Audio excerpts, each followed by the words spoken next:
A mi el que em fascina més d'en Pau i la Laia és que sent uns nens corrents, no són uns superherois, no viuen aventures espaials, doncs als nens els agradi tant i els diverteixi tant. I per això, doncs, aquest acostament dels nens a casa dels avis, a la vida natural,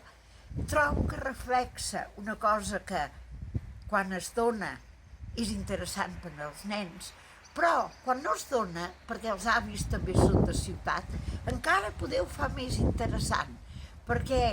a qualsevol nen la vida dels animals domèstics i la vida de les feines del camp és un atractiu formidable.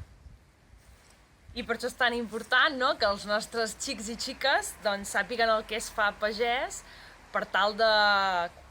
preservar aquests valors, aquest respecte pels animals i sobretot per saber els aliments que cada dia tenen a taula, no?, d'on provenen, com es produeixen, d'on venen.